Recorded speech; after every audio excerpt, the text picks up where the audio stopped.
اعوذ باللہ من الشیطان اللعین الرجیم بسم اللہ الرحمن الرحیم الحمد للہ وکفی وسلام علی عبادہ الذین اصطفی. درود بھیجیے محمد علیہ.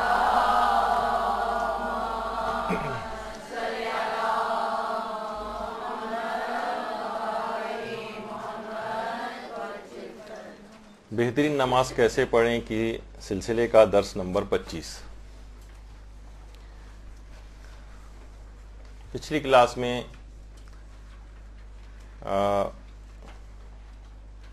نمازوں کو اول اور اوقات فضیلت میں پڑھنے کی اہمیت بیان ہوئی تھی،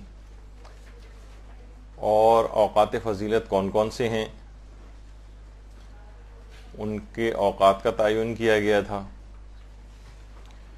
اور اتنی اہم ترین بات ہے یہ کہ اوقات فضیلت کے سلسلے میں اور اول وقت نماز پڑھنے کے سلسلے میں اسلام اتنی اہمیت کا قائل ہے کہ حضرت امیر المومنین علیہ الصلوۃ والسلام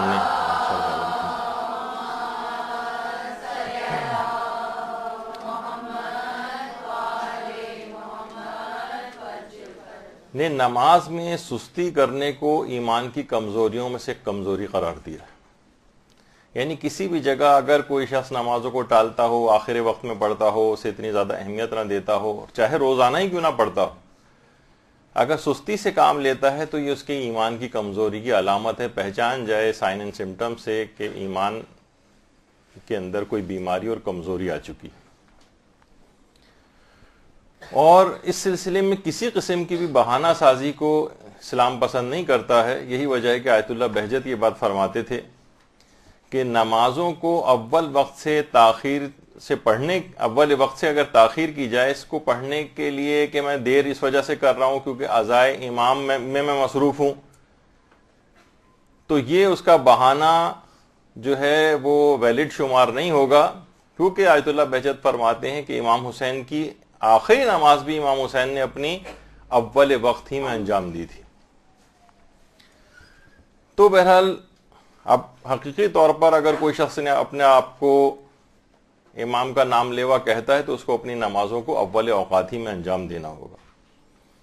اور یہی وجہ ہے کہ آیت اللہ علی آقا قاضی جو بڑے بڑے ہمارے علماء عرفان کے استادوں میں سے رہے ہیں، وہ یہ فرماتے تھے کہ جو شخص بھی اول وقت میں نماز پڑھے اور وہ کسی مقامات عالیہ پر فائز نہ ہو تو وہ مجھ پر لعنت کرے. یعنی ایک دفعہ وہ کر کے تو دیکھے اس کو. کتنے بڑے بڑے مقامات کو علماء نے حاصل کیا ہے، زاہدین نے حاصل کیا ہے، جو اہل ایمان ہیں انہوں نے حاصل کیا ہے کہ اگر کسی بلند مقام کو وہ حاصل نہ کر سکے تو وہ مجھ پر لعنت کرے کہ مجھ سے اتنی محنت کروائی گئی تب بھی میں ایک بلند مقام حاصل نہ کر سکا روحانی طور پر. کہتے تھے مجھ پر لعنت کرے ایسا شخص. یعنی کتنی اہمیت اس بات کی بتائی گئی. اور یہ بھی روایات میں آئی ہے اور پیغمبر اسلام ختمی مرتبت صلی اللہ علیہ وآلہ وسلم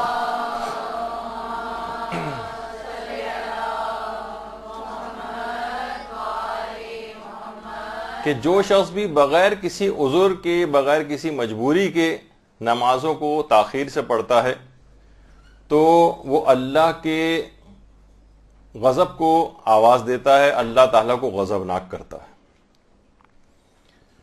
اور یہی وجہ ہے کہ آیت اللہ بہجت یہ بات کہتے تھے کہ بلند روحانی مقامات تک رسائی کے لیے خواہ 1000 سال ہی کی عمر کیوں نہ ہو، اس کے لیے اعتقاد اور عمل میں گناہوں سے بچنا اور اول وقت نماز پڑھنا کافی و وافی. یہ فرماتے تھے چاہے 1000 سال ہی کی عمر کیوں نہ ہو، کیونکہ فرماتے تھے پابندی سے اول وقت نماز پڑھنے والا شخص جس مقام پر بھی پہنچنا چاہے پہنچ سکتا ہے. ہمارے ہاں اتنی زیادہ اہمیت نہیں دی جاتی اس بات کو، اور لوگ بس ٹھیک ہے وقت وسیع ہے کبھی بھی درمیان میں پڑھ لیں گے، تو وہ کسی بڑے مقام کو حاصل نہیں کر پاتے، نہ دنیاوی طور پر اور نہ ہی دینی طور پر. تو دونوں چیزوں کے لیے، خاص طور پر بلند روحانی مقام کے لیے، تو اول وقت نماز کی ادائیگی بہت اہم فریضہ ہے. اور کتنے ہی لوگوں نے دنیاوی کامیابیاں بھی اس لحاظ سے حاصل کی. یعنی اگر کوئی شخص خواہ کتنے ہی بڑے عہدے کے اوپر کیوں نہ پہنچ جائے، کتنی ہنرمندی کے اوپر کیوں نہ پہنچ جائے، کتنے بڑے بڑے آج کل سرجن ایسے ہیں کہ جو کہ یعنی مومنین کی بات کر رہا ہوں کہ جو اول وقت میں نمازوں کو جو ہے ادا کرتے ہیں. ٹھیک ہے، جس وقت ایسا کوئی معاملہ ہوتا ہے تو اس وقت تو انسان کو شرعی احکام پر عمل کرنا ہوتا ہے، لیکن اس سے ہٹ کر جب کوئی اضطراری کیفیت نہ ہو تو اس وقت ہر صورت میں کوشش یہ کرے کہ انسان اپنی نمازوں کی حفاظت کرے. اور نوجوانوں کو بھی اس لحاظ سے تاکید کرنی چاہیے. جیسے کہ اکثر لوگ آیت اللہ بہجت سے آ کر سوال کرتے تھے ہم کیا کریں کہ ہماری نماز صبح قضا نہ ہو. اکثر لوگوں کی نماز صبح قضا ہو جاتی ہے. تو آیت اللہ بہجت اس سلسلے میں فرماتے تھے کہ اگر تم دن کی جتنی بھی اور نمازیں، باقی 4 نمازیں، ان کو اگر تم اول وقت میں پڑھو تو اللہ تم کو خود ہی نماز فجر کے وقت بیدار کر دے گا. یعنی تمہیں کوئی پریشانی کی بات نہیں، تمہاری نماز صبح کبھی قضا نہیں ہوگی. اس کا ایک طریقہ یہ ہے کہ دن کی نمازوں کو، دن اور رات کی جو نمازیں یعنی باقی جو 4 نمازیں، ان کو تم اول وقت میں انجام دو تو اللہ خود ہی تمہیں نماز فجر کے لیے اٹھا دے گا اور تمہاری کبھی کوئی نماز قضا نہیں ہوگی. تو اتنی اہمیت ہے ان سب چیزوں کی. اور آج کل نوجوان کتنی شکایات کرتے ہیں ہمیں جاب نہیں مل رہی ہے، کام اچھا نہیں مل رہا ہے، ناکامیاں دیکھنے کو مل رہی ہیں. آیت اللہ احمد مجتبی تہرانی احمد مجتہدی تہرانی جو ان علماء میں سے ہیں کہ رہبر معظم کے 4 بیٹے انہی کے مدرسے سے پڑھ کر نکلے ہیں. یعنی انہوں نے انہی کے مدرسے میں داخل کروایا اور یہ کہا تھا کہ احمد مجتہدی تہرانی یہاں پر انسان سازی کرتے ہیں. تو یہ جوانوں کو اول وقت میں نماز پڑھنے کی نصیحت بہت فرماتے تھے اور کہتے تھے جو لوگ ہر کسی کے دروازے پر دستک دیتے ہیں مگر پھر بھی ان کا کام نہیں بنتا، اس کی وجہ صرف یہ کہ وقت پر نماز نہیں پڑھتے. اور کہتے تھے جوانوں میں تم کو نصیحت اس بات کی کرتا ہوں کہ اگر دنیا اور آخرت چاہتے ہو تو نمازوں کو اول اوقات میں انجام دو. تو واقعتاً نوجوانوں کو یہ بات بہت بتانی چاہیے، احساس کرانا چاہیے. یہی ہمارا سرمایہ ہے. تمام علماء اور مراجع یہی بات کرتے ہیں، اس سے توفیقات کے بھی خزانے ملتے ہیں، نئی نئی نیکیاں کرنے کی توفیق اس کو ملتی ہے کہ جو شخص بھی نمازوں کو اول اوقات میں انجام دینے کا عادی ہو. اللہ اس سے کوئی اچھے کام لینے لگتا ہے، اللہ اس سے کچھ ایسے چیزوں کا صدور کرواتا ہے کہ وہ اپنے مقام کو بلند سے بلند کرتا چلا جائے. اور ابھی جو اس سے پہلے بات ہوئی تھی کہ نوجوانوں کو خاص طور پر اس کی تاکید کرنی چاہیے کہ وہ اگر زندگی میں آگے بڑھنا چاہتے ہیں، نوجوانوں کو بتانا چاہیے کہ تمہاری جو ناکامیاں ہو رہی ہیں، تم جو گریڈ اچھا نہیں حاصل کر پا رہے ہو، تمہیں جاب صحیح نہیں مل رہی ہیں، وجہ اس کی کہ تم نے بھی تو اللہ کی عبادت کو تاخیر کے اندر ڈالا ہوا ہے، تمہاری دعائیں قبول نہیں ہو رہی، تاخیر ہو رہی ہے. تو ان کو اس بات کی طرف راغب کیا جائے کہ وہ مین اس بات کی طرف آئیں اور کون سی ایسی چیز کو پکڑیں اسلام کی کہ جس سے ان کو کامیابیاں نصیب ہوں. تو اس میں کلیدی کامیابی کی جو کنجی ہے وہ اول وقت نماز ہے، جس کی تمام نوجوانوں کو تاکید کرنی چاہیے. بہت اہم ہے یہ. اور یہی وجہ ہے کہ باقاعدہ روایت میں یہ بات کہی ہمارے چھٹے امام امام جعفر صادق علیہ الصلوۃ والسلام نے.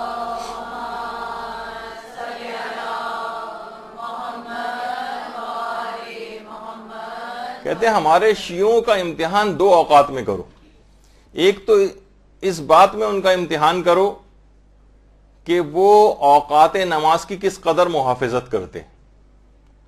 یعنی اگر اس سے آپ کے ایمان کا امتحان ہوگا کہ اوقات نماز کی کتنی پابندی کرتے ہیں. اور شیعوں کا دوسرا امتحان یہ ہے کہ مومنین کو اگر کوئی ضرورت پیش آ جائے تو کتنی جلدی اس کی کمک اور مدد کے لیے آگے بڑھتے ہیں. تو یہ بہت اہم ہے. لیکن جو نماز کے سلسلے کے لحاظ سے امام نے بات کی کہ شیعوں کا امتحان اس چیز سے ہوتا ہے، یہ بہت اہم بات ہے. اور اس دوران جو بھی چیزیں ہوں، جو کام بھی آپ کر رہی ہوں، پچھلی دفعہ بھی یہ بات آئی تھی کہ اس کام کو روک دیا جائے، نمازوں کو ان کے اول اوقات کے اندر پڑھا جائے، ملازمت ہو، کاروبار ہو، کوئی اور جگہ ہو، اور کاموں کو روک دیں. اور اس کے بعد نمازوں کے اوقات کا ہر وقت دیکھتے رہیں کہ کون سا کتنا وقت نماز کے اندر باقی رہ گیا ہے. جب بھی کسی نے بہت اچھا جملہ کہا ہے کہ آپ کو دیکھنا چاہیے کہ آپ کون سے گروہ میں شامل ہیں. پہلا گروہ وہ ہے کہ جو یہ دیکھتا ہے کہ نماز کا وقت شروع ہونے میں کتنا وقت باقی ہے، اور دوسرا گروہ وہ ہے جو یہ دیکھتا ہے کہ نماز قضا ہونے میں کتنا وقت باقی رہ گیا ہے. تو آپ کو یہ دیکھنا چاہیے کہ آپ کا گروہ کون سا ہے, آپ کون سے والے گروہ کے اندر شامل ہیں. پہلا گروہ یقیناً وہ ہے کہ جو ایمان کی کمزوری والا گروہ ہے, ایمان کی طاقتور والا گروہ ہے. دوسرا گروہ جو ایمان کی کمزوری والا گروہ ہے, جو ہر وقت بس آخری وقت دیکھتا رہتا ہے کہ اچھا ابھی تو آدھا گھنٹہ باقی ہے, اچھا ابھی تو 15 منٹ باقی ہے, اور نمازوں کو بالکل آخری اوقات کے اندر انجام دیتا ہے. تو یہ گھر میں اس کا پہلے سے اہتمام ہونا چاہیے, بلکہ پہلے سے تیاری کر کے رکھنی چاہیے. کچھ وقت پہلے سے وضو کر کے مصلی بچھا کر نماز کا باقاعدہ انتظار کرنا چاہیے. یہ ہوگا کہ نماز کا ایک پروٹوکول, نماز کو اپنے اہمیت دی ہے. تو یہ تمام چیزیں ایسی ہیں کہ جن کی پابندی کرنی چاہیے. اتنی تمام تر پابندیوں کے باوجود کہ اسلام اتنا زیادہ تقاضا کر رہا ہے, لیکن اسلام نے پھر بھی کچھ مقامات, تقریباً 14 مقامات ایسے بتائے ہیں جہاں نماز کو تاخیر سے پڑھنا مستحب ہے. تاخیر سے پڑھنا. ابھی تک تو اتنی اہمیت بیان ہو رہی تھی, اور اب کہا جا رہا ہے کہ نہیں, نمازوں کو دیر کر کے پڑھیے. اور 1-2 مقامات بھی نہیں, تقریباً 14 مقامات شریعت نے ایسے بتائے ہیں. جب بھی انسان کو چاہیے کہ کم معلومات کے ساتھ, ہمیشہ دین کے اندر فقہی مسائل کے اندر نقصان ہوتا ہے. اکثر لوگ بہت ہی زیادہ افراط و تفریط کا, ظاہر ہے کہ جاہل آدمی افراط و تفریط کا شکار ہوتا ہے, اور ان موقعوں کے اوپر بھی جب اس کو نماز کو تاخیر سے پڑھنا چاہیے تو اس کا ثواب زیادہ تھا, بلکہ اکثر تاخیر سے پڑھنا واجب ہو جاتا ہے. ابھی آگے چل کر اس کا ذکر آئے گا. واجب ہے کہ تاخیر کرو, اول وقت میں پڑھ ہی نہیں سکتے ہو. تو اس کا علم حاصل کرنا بھی ضروری ہے تاکہ اسلام کے احکامات پر صحیح طریقے سے عمل ہو, سنی سنائی باتوں کی حد تک معاملہ نہ رہے. اچھا, اب یہ جو بات کہی گئی ہے کہ تاخیر سے پڑھی جائے نماز, یہ مستحب ہے, تو تاخیر سے پڑھنے سے کیا مراد ہے, کتنی تاخیر؟ یہ مسائل میں ابھی آگے چل کر آپ کو اندازہ ہوگا. کبھی تاخیر سے مراد ہوتی ہے چند منٹ کی تاخیر, کبھی تاخیر سے مراد ہوتی ہے 3-3, 4-4, 5-5 گھنٹے کی تاخیر, اور کبھی بالکل وقت قضا سے کچھ دیر پہلے نماز کو انجام دینا ہوتا ہے. اتنی تاخیر کرنا مستحب ہوتا ہے. تو تاخیر سے میں بھی بڑی ویریشن ہے. تاخیر سے مراد منٹس کی تاخیر بھی ہوتی ہے, گھنٹوں کی تاخیر بھی ہوتی ہے, اور کبھی اتنی تاخیر بھی ہوتی ہے کہ بس نماز کو قضا ہونے سے پہلے پہلے اس کو پڑھنا ہوتا ہے. موقع نمبر 1, پہلا موقع کہ جہاں پر ان 14 مقامات میں سے کہ جہاں نماز کو تاخیر سے پڑھنا مستحب ہے, ان میں وہ ہے کہ وہ شخص کہ جو ظہر و عصر کے نافلہ پڑھنا چاہتا ہے. ظہر و عصر کے نافلہ, ہماری جتنی بھی واجب نمازیں اس کے ساتھ کچھ نوافل بھی لگے ہوئے ہیں.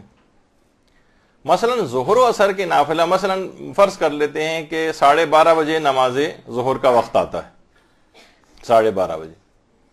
اب اگر کوئی شخص نماز ظہر کے نافلہ پڑھنا چاہے تو 8 رکعت تو نافلہ ہیں, اور بالفرض اگر ہم فرض کر لیں کہ 1 منٹ میں 1 رکعت ہوتی ہے, تو اس کا مطلب یہ ہوا کہ اگر ہم نافلہ پڑھیں گے تو ہمیں 12:38 پر نماز ظہر ملے گی, جبکہ ہم اس سے پہلے بیان کر چکے ہیں کہ 1 منٹ کی تاخیر سے بھی ثواب کم ہوتا ہے. ہاں تو کوئی بات نہیں, اسلام کہتا ہے کوئی مسئلہ نہیں, کوئی بات نہیں ہے. اگر نافلہ کی وجہ سے آپ کو واجب نماز میں تاخیر کرنی پڑ رہی ہے تو آپ نماز میں تاخیر کریں, تاخیر کرنے کا ثواب زیادہ ہے.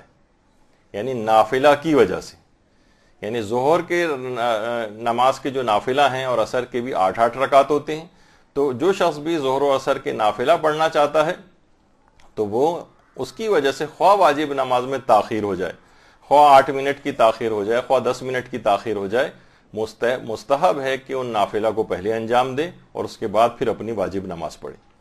اچھا, یہ مسئلہ ظہر اور عصر کے نافلہ میں تو مسلم ہے.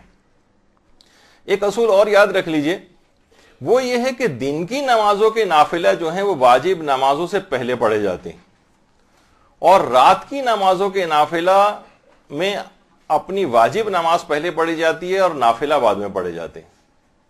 دن کی نمازوں کے جو نافلہ ہیں وہ واجب نمازوں سے پہلے پڑھے جاتے ہیں, لیکن پہلے پڑھنے سے مراد وقت سے پہلے نہیں, یعنی جب ظہر اور عصر کا وقت شروع ہو جائے گا, یعنی جیسے ہی نماز ظہر کا وقت شروع ہوگا اس کے بعد آپ کو نافلہ ظہر پڑھنا ہے, اس کے بعد وقت شروع ہوگا. یعنی مثلا اگر 12:30 بجے آج ظہر کا وقت آیا تو 12:30 سے نافلہ کا وقت شروع ہوگا. آپ یہ نہیں کر سکتے کہ 12:30 بجے تو میں نماز ظہر ادا اول وقت میں پڑھ لوں گی, تو ایسا کرتی ہوں کہ 12:20 پہ میں نافلہ پڑھنا شروع کر دوں. نہیں, اس کا وقت ہی نہیں آیا ابھی.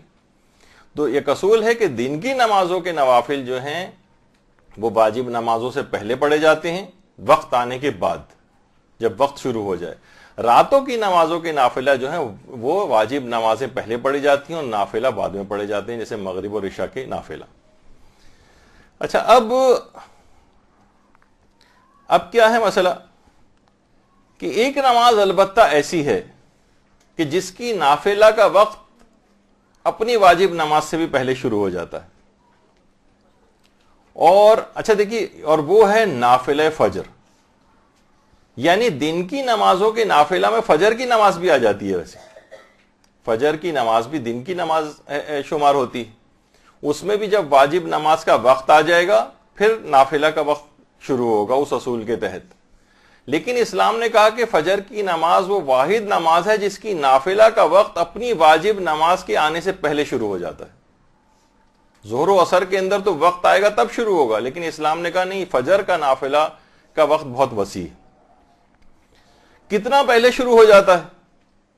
ایک سوال ہے نا کہ بھئی نافلہ فجر جو اگر آپ پڑھیں گی تو اس کا وقت اس سے پہلے شروع ہو جائے گا، تو اس میں مراجع میں اختلاف ہے کچھ کہ نافلہ فجر کا وقت شروع کب سے ہوتا ہے، کتنا پہلے سے شروع ہو جاتا ہے۔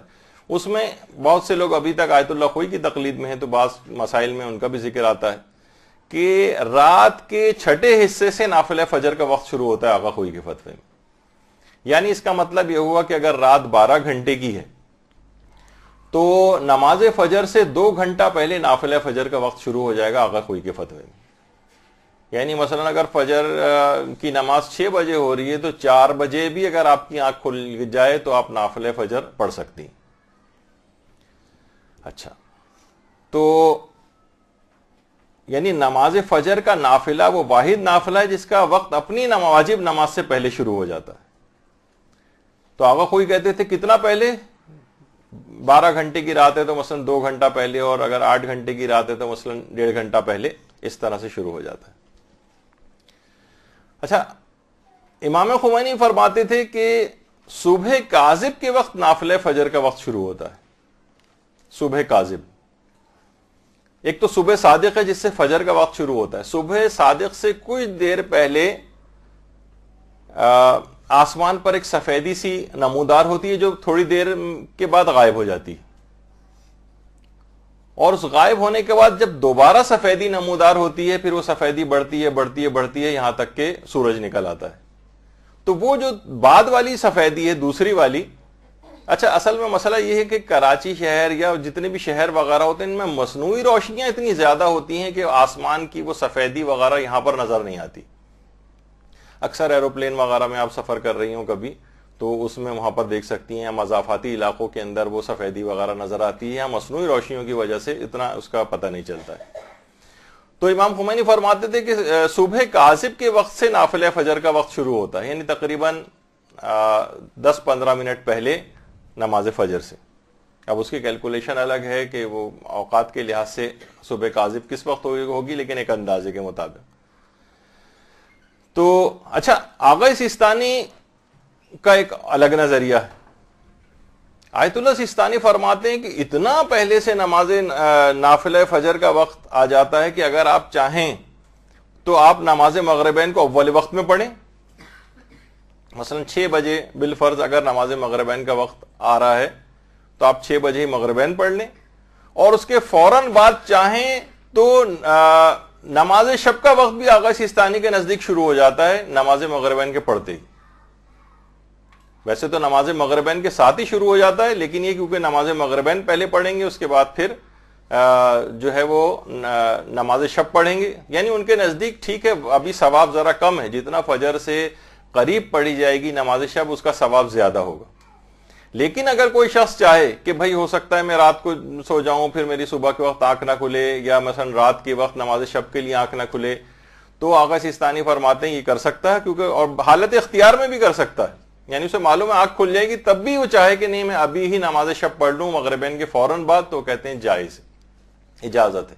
ورنہ زیادہ تر اور اکثر مراجع کا یہ کہنا ہے کہ آدھی رات کے بعد سے صحیح وقت شروع ہوتا ہے نماز شب کا۔ لیکن آغا سیستانی فرماتے ہیں کہ ادھر نماز مغربین پڑھیں، فوراً بعد ہی آپ 11 رکعت نماز شب پڑھ لیں، اور نماز شب کے فوراً بعد ہی چاہیں تو نافلہ فجر بھی پڑھ لیں. اتنی سہولت ہے. یعنی اگر کوئی شخص واقعتاً پریشان ہو کہ بھی ہمارا لائف سٹائل ایسا ہو گیا کہ ہم نماز فجر کے وقت نہیں اٹھ پاتے ہیں, تو کہتے ہیں کوئی مسئلہ نہیں, آپ ایسا کریں کہ نماز مغربین کے فوراً بعد آپ نماز شب پڑھیں, اور نماز شب کو پڑھنے کے فوراً بعد نافلہ فجر پڑھ لیں, اور نافلہ فجر پڑھ کے اور پھر چاہیں تو آپ سو جائیں. تو اتنا وقت پہلے سے شروع ہو جاتا ہے. البتہ یہ ضرور ہے کہ نافلہ فجر کو جتنا بھی فجر سے قریب پڑھیں گے ثواب اتنا ہی زیادہ ملے گا. یہ آغا سیستانی بھی فرماتے ہیں نماز شب کو جتنا فجر سے قریب پڑھیں گے ثواب زیادہ ملے گا. یہ آغا سیستانی اگرچہ وقت اتنا وسیع ہے, اتنا پہلے سے شروع ہو جاتا ہے ان کے نزدیک, لیکن کہتے ہیں زیادہ بہتر ہے, زیادہ ثواب ہے کہ جتنا فجر سے قریب پڑھا جائے. اچھا, ابھی آپ نے سنا کہ نافلہ فجر پڑھنے کے بعد ہم سو جائیں, تو اس میں البتہ ایک مستحب حکم اور ہے کہ اگر نافلہ فجر کو پڑھ کر کوئی شخص سو جائے تو مستحب ہے کہ فجر یا اس سے پہلے اٹھنے کے بعد, اس سے فجر سے پہلے اگر اٹھ رہا ہے یا فجر کے وقت اٹھ رہا ہے تو وہ نافلہ فجر کا اعادہ کرے, اس کو دوبارہ پڑھ لے. لیکن اگر سو نہیں رہا ہے وہ, تو پھر وہی نافلہ فجر کافی رہے گا اس کے لیے, اور دوبارہ پڑھنے کا ثواب نہیں ہے. لیکن اگر نافلہ فجر اس نے جلدی پڑھ لیا تو مستحب ہے کہ اگر سونے کے بعد جب وہ دوبارہ اٹھے گا نماز فجر کے لیے تو نافلہ فجر کا اعادہ کر لے, دوبارہ پڑھ لے اس کو. لیکن یہ ضروری نہیں ہے, صرف ایک مستحب حکم ہے, ثواب ملے گا اس کو. اچھا, اب کچھ علماء کہتے ہیں کہ نہیں, آدھی رات تک آغا سیستانی کے علاوہ جو علماء ہیں وہ سب تقریباً یہ بات کہتے ہیں کہ ویسے آیت اللہ وحید خراسانی کا بھی غالباً یہی نظریہ ہے جو امام خمینی کا ہے, کہ وہ بھی اول شب سے ہی نماز شب کے وقت کو سمجھتے ہیں کہ اس کا وقت شروع ہو جاتا ہے. لیکن ان کے علاوہ جتنے بھی اور مراجع کی اکثریت ہے وہ کہتے ہیں کہ نہیں, آدھی رات کے بعد.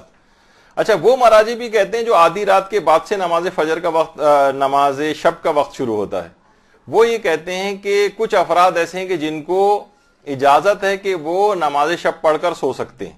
یعنی آدھی رات سے پہلے بھی ان کو پتہ ہے کہ آدھی رات کے بعد ہم نہیں اٹھ سکیں گے نماز شب کے لیے, تو وہ کہتے ہیں کہ ایسے افراد بھی چاہیں تو رجائے مطلوبیت کی نیت سے یہ کر سکتے ہیں, امید ثواب میں, کہ وہ نماز شب پڑھیں اور اس کے بعد سو جائیں. وہ مسافر کے جس کو پتہ ہے کہ میری آنکھ نہیں کھلے گی, وہ جوان آدمی جس کو پتہ ہے کہ میری آنکھ نہیں کھلے گی, اور وہ بیمار آدمی کے جس کو پتہ ہے کہ میری آنکھ نہیں کھلے گی.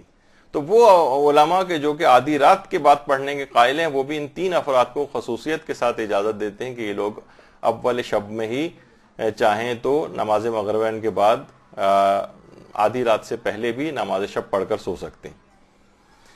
تو نتیجہ کیا رہا؟ پہلا مسئلہ کیا بنا کہ نافلے کی وجہ سے جو تاخیر کی جاتی ہے وہ تاخیر کرنا مستحب ہے, کیونکہ جب واجب نماز کو آپ بعد میں پڑھیں گے اور نافلہ کو جو ہے وہ پہلے پڑھیں گے تو لا محالہ واجب نماز کو تاخیر میں ڈالنا پڑے گا, تو اس کو تاخیر میں ڈالنا مستحب ہے. ان 14 مقامات میں سے پہلا مقام بیان ہوا کہ جہاں پر نمازوں کو دیر سے پڑھنا ثواب رکھتا ہے. اچھا, دوسرا موقع اس میں آتا ہے وہ عورت جو اپنے بچے کی پرورش کر رہی ہو. لیکن مسئلہ کیا ہے, یہ تو ابھی ایک پارٹ اس کا بیان ہوا ہے.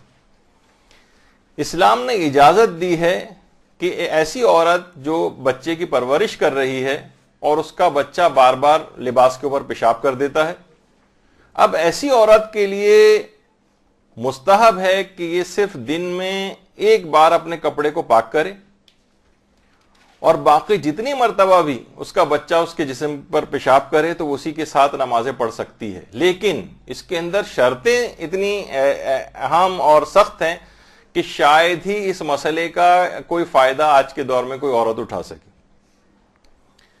مثلا پہلی شرط تو یہ ہے کہ اس عورت کے پاس ایک ہی جوڑا کپڑا ہو. ایک کپڑا جوڑا ہو لکھا ہوا اس کے اندر, لیکن ایک ہی جوڑا کپڑا ہو. یہ تو تقریباً ناممکن شرط ہے, کیونکہ عورتوں کے پاس جب بھی الماری کے سامنے جاتی ہیں دو بہت سنگین مسئلے پیش آتے ہیں. ایک تو یہ پہننے کو کپڑے نہیں ہیں, اور دوسرے کہ الماری میں رکھنے کی جگہ نہیں. تو بہرحال غریب سے غریب بھی اگر کوئی عورت ہوگی تو 2 جوڑے تو کم سے کم ہوں گے. اگر 2 جوڑے بھی اس کے پاس ہیں تو نماز کا جوڑا الگ رکھو اور بچے کی پرورش کا جوڑا الگ رکھو. تو یہ تو تقریباً مسئلہ اب اتنا پیش آنے والا نہیں ہے، لیکن علماء کیونکہ ان 14 مقامات میں اس کو لکھتے ہیں تو آپ کے سامنے بیان ہوا. تو پہلی شرط تو صرف یہی ہے. کچھ دوسری 2 شرطیں اور ہیں جو علماء نے اور بھی لگائی ہیں کہ مثلا لڑکے کی ماں کو یہ سہولت ہے، لڑکی کی اگر ماں ہے تو اسے سہولت نہیں. اچھا اب یہ روایات کے سلسلے میں آیا، اس میں کوئی وہ والا مسئلہ نہیں ہے کہ کوئی اسلام کسی قسم کی جنسی امتیاز کا قائل ہے اس سلسلے میں، نہیں، ایسا نہیں ہے مسئلہ. یعنی یہ مسائل کے اندر، بہرحال فقہ کے اندر یہ بات آتی کہ یہ والی جو سہولت ہے یہ لڑکے کی ماں کو ہے. لڑکی کی ماں اگر ہے اور بچی کی پرورش کر رہی ہے تو اس میں یہ والا مسئلہ جو ہے وہ کارگر نہیں ہوگا، یعنی اس کو استعمال نہیں کیا جا سکے گا. اور تیسری شرط یہ ہے کہ یہ سہولت ماں کو ہے، ماں کے علاوہ کوئی اور اگر بچے کی پرورش کر رہی ہے تو اسے سہولت نہیں. اچھا اب اس عورت کے لیے البتہ ایک دماغ میں ایک بات رہے کہ اس عورت کے لیے مستحب یہ ہے کہ یہ ظہرین کی نماز کو بالکل آخر وقت میں پڑھے. ظہرین کی نماز کو اب دیکھیں کتنی تاخیر، مستحب ہے کہ اتنی تاخیر کرے کہ ظہرین کی نماز کو اس کے بالکل ہی آخر وقت میں پڑھے، اور اس نماز کو پڑھنے سے پہلے صرف 1 مرتبہ کپڑے کو پاک کر لے، صرف 1 مرتبہ. اور ظاہر نماز سے پہلے کپڑے کو پاک کیا بالکل آخر وقت میں کہ اس میں ظہرین پڑھی جا سکے 8 رکعت، اتنا وقت باقی ہو، قضا سے پہلے ظہرین پڑھے اور اس کے فوراً بعد مغربین کا وقت شروع ہو جائے گا، فوراً ہی یہ مغربین کو اول وقت میں پڑھ لے. لیکن ظہرین کی نماز کو اتنی تاخیر سے پڑھنا مستحب ہے کہ بالکل قضا کے قریب پہنچ جائے. اب اسے کیا ہوگا کہ اس طرح سے اس کو یہ چاروں نمازیں پاک کپڑے کے اندر پڑھ سکے گی کیونکہ اس کے پاس ایک ہی لباس ہے. اچھا یہ چیز ضروری نہیں عام زندگی میں ہو، کبھی کسی ایسے موقع پر کسی ایسی جگہ کوئی عورت جو ہے وہ مثلا پھنس جائے اور اس کے پاس کوئی اور طریقہ کار جو ہے وہ نہ ہو، اور اس وقت کوئی دوسرا بھی اس کے پاس مثلا جوڑا نہ ہو، تو کچھ نہ کچھ ایسے مسائل پیش آ سکتے ہیں. تو اس وجہ سے مسئلہ دماغ میں رہے تو اچھا ہے. تو اس کے لیے مستحب ہے کہ ظہرین کی نماز کو آخری وقت میں پڑھے اور فوراً نماز ظہرین پڑھ لے، اور اس کے بعد مغربین کی نماز کو اول وقت میں پڑھے. اب اس کے بعد اسے نماز فجر سے پہلے صرف 1 مرتبہ اور جسم کو پاک کرنا پڑے گا.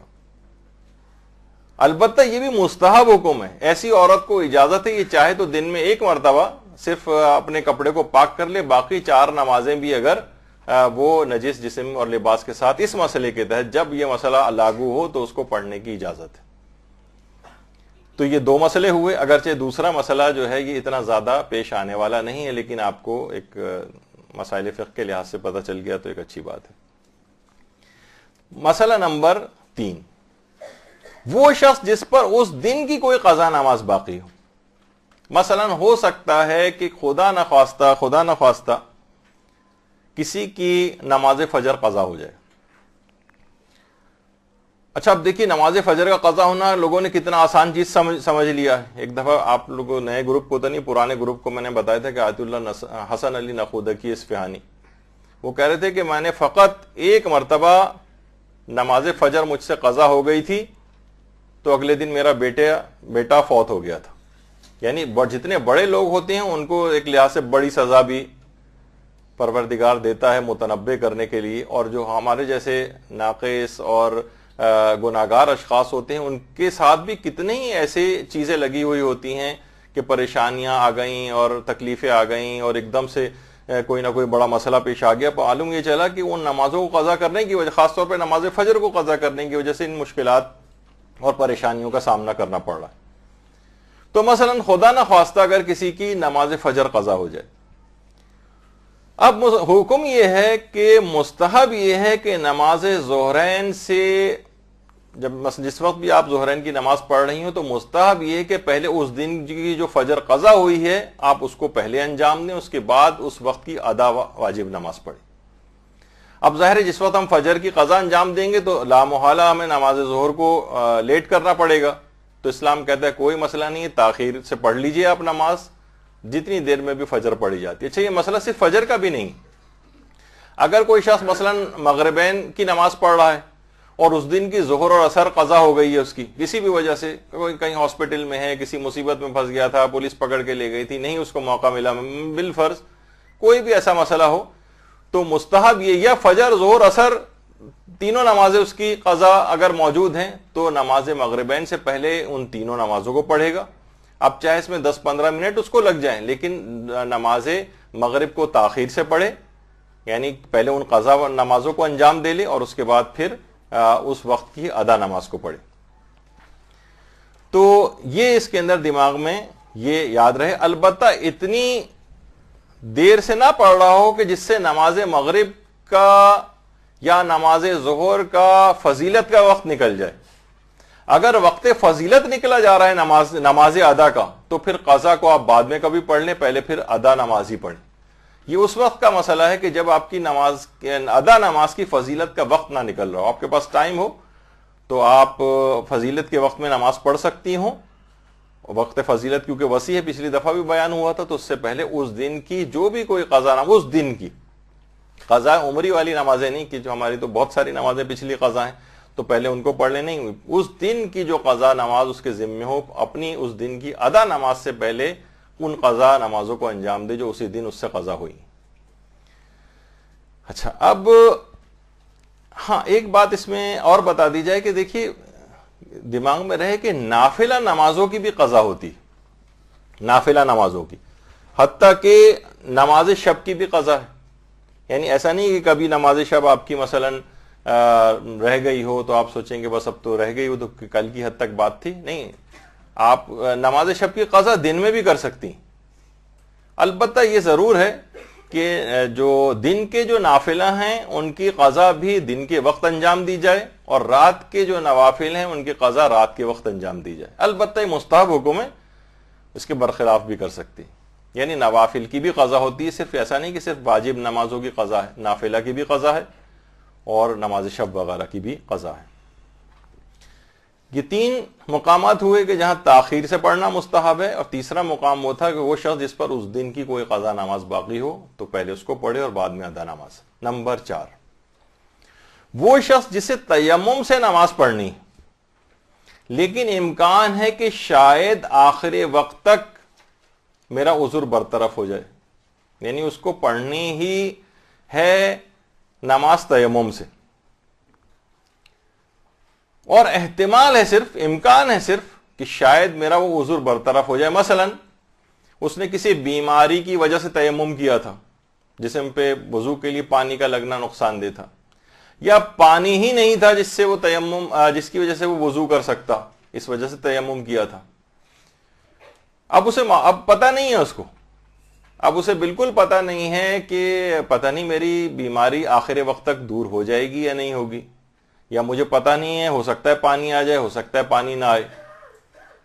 تو اس صورت میں اس کے لیے مستحب ہے کہ یہ آخر وقت تک انتظار کرے, مستحب ہے.